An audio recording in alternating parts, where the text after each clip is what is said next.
You see, I was doing online arbitrage and a little bit of wholesale, but there were just so many problems. There's always a fear that my account was going to get blocked, or the inevitable price wars once everyone found a good supplier. On top of that, getting returns.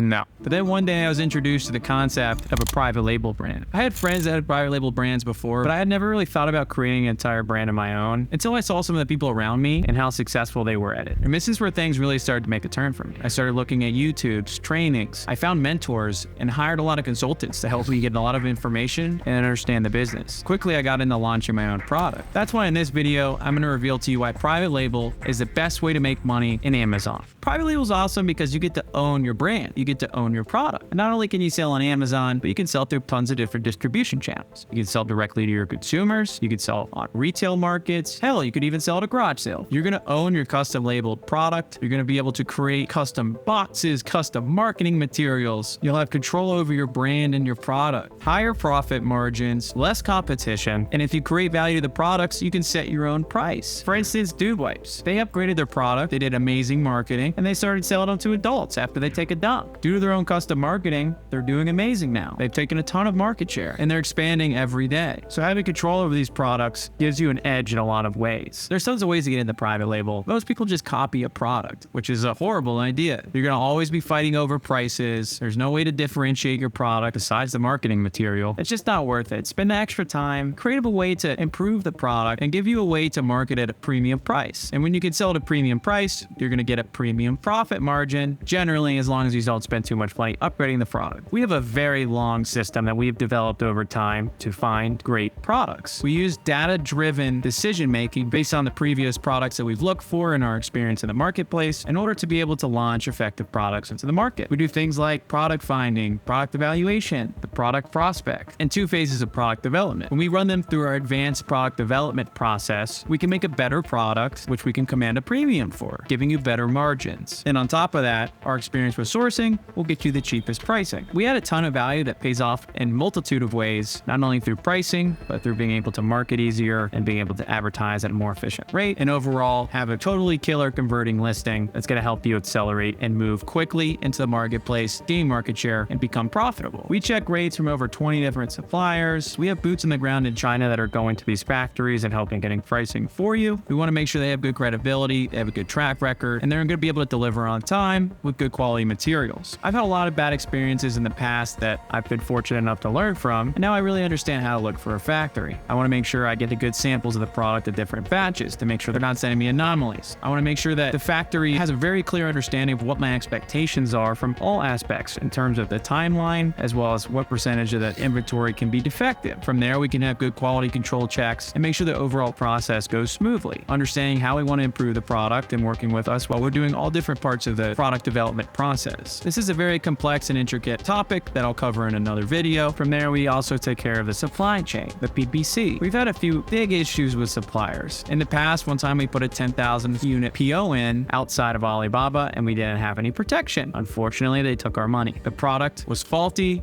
and it was unsellable. This actually happened to me a second time while we were trying to move into the elbow brace niche. I thought I was going to get stuck with 3,000 elbow braces that I'll never be able to use or sell, but luckily the factory decided to take them back and charge me a processing fee because we didn't put our logos on them yet. Anyhow, never deal outside of Alibaba because it's there to protect you and it's definitely worth the fee. Unless you're some behemoth, in that case you should adhere to your own protocols that your trusted advisor tells you to. Once we start getting bigger purchases, we want to start using discounts to our advantage. Once we get over around 20,000, we try to get 5%, and there's other thresholds that we use. We want to make sure we're paying as low as possible in advance. And then we want to make sure we're getting samples mid-production to ensure that we're getting good quality and we have time to act on it. In Amazon, the backbone is sourcing. So we want to make sure these products are top-notch and we're able to continuously deliver good quality products in order to mitigate the negative reviews and make sure we're getting good positive ones, because it's very powerful in Amazon's algorithm. It's going to really affect everything from your click-through ratio to your conversions and overall your entire selling experience on Amazon. We want to make sure we're always submitting full production designs when we're going in and doing the sourcing. That way there's no room for error on the production side, and the contract should cover all sorts of penalties and possible errors that could go wrong. Things like delays, quality control issues, so on and so forth. Make sure you get the pricing for every part of your product separately, so you can really get an understanding of how everything is coming together and where you can save on costs. Branding is very crucial. You're in it for the long run, so make sure that these brands really resonate with your target audience. Make sure your colors align with your target audience. Make sure you're marketing to the correct gender, the correct ethnicity, the correct regions. Set your branding apart by using unique colors and unique patterns to create a relatable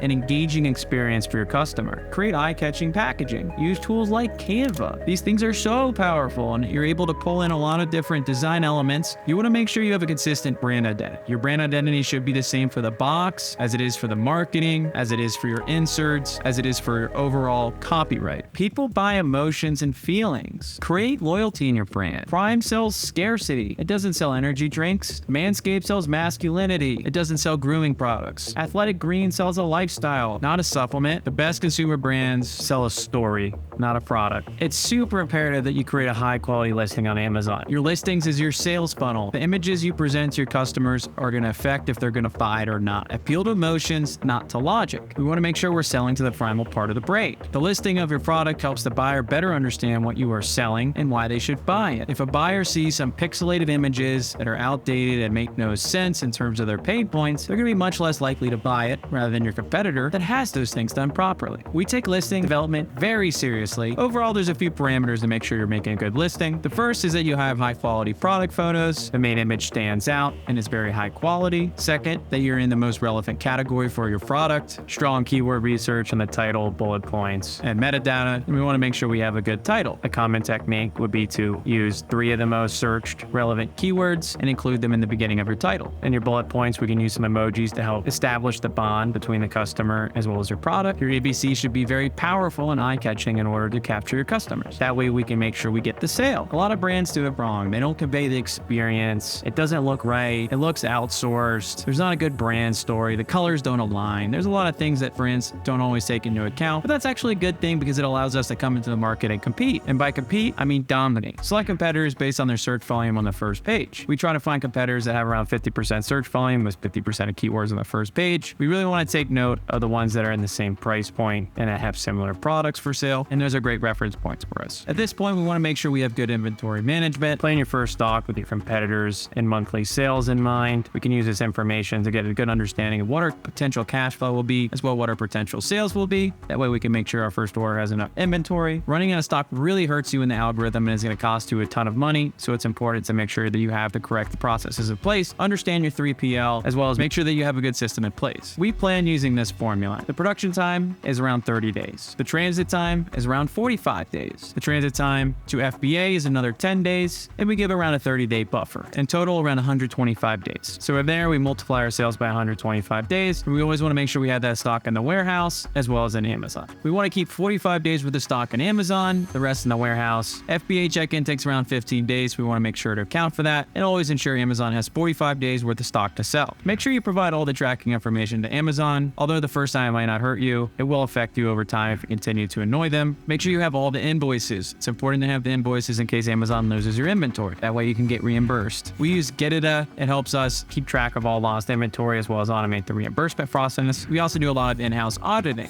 If you're a larger Amazon seller, you definitely want to use a more pronounced system, but this will get you by when you're first starting. Make sure you're always keeping up with your inventory with your 3PL every 2 months to make sure they don't lose inventory as well. Although Amazon handles all the customer shipments, which makes this whole process so much easier, we still need to get the inventory to Amazon. For that, we always use DDP shipping. We want to make sure that our shipments are compliant with Amazon FBA. We want to make sure to use DDP because these freight forwarders have a way of helping reduce the amount of taxes you pay when you import your goods. Make sure you have insurance in place. It's very cheap. It will help you avoid very costly mistakes if something is to happen. The most critical thing is to understand all the fees. There's tons of different fees coming from all different angles, from shipping to product manufacturing costs, FBA fees, referral fees fees from Amazon, PPC expenses, but there's more. We have storage fees, long-term storage fees, disposal charges, professional account charges, inventory reimbursement charges, customer return fees. Take all these into account while you're setting up your price predictions. That way you can make sure that you're going to be profitable. The last thing you want to do is all this work just to lose money. We have launched tons of different products with conjunction of many different methods. We use PPC campaigns, influencer marketing. We run ads on Facebook, Instagram, TikTok, you name it, we've probably done it. These help immensely with generating the initial sales, the initial reviews, and making sure you have a credible profit that you can then scale on Amazon. In conclusion, private label is definitely the best way to go. In my opinion, you can build a brand and an entity that you can later exit if you would like. There's tons of positives. You can sell on different mediums. You can scale strictly on Amazon and make a killer amount of money. But I get it, traversing through Amazon can be very difficult, especially when you're doing it alone. Having someone to be there for you could be very helpful, whether it be a mentor or consultant agency, and that's where we provide a lot of value to our customers. We have a ton of experience in this business, not only launching different brands, but coming in and optimizing, running split tests, and making sure that products that are already on the market are scaling and generating the most revenue possible. If you're interested and you would like some help and guidance into getting into Amazon, I have an Amazon agency called Gigabrain where we can come in and help provide you value. I have a link in my bio. I also have tons of different videos covering different aspects of the business that you're free to check out. You can book a time on my website and I'll be happy to chat. I look forward to continuing to ship you content and delivering you value weekly. I'd appreciate it if you could like, comment, subscribe, as it helps me get my content to other people for free where they can help their Amazon business. I look forward to seeing you in the next video. Talk to you soon.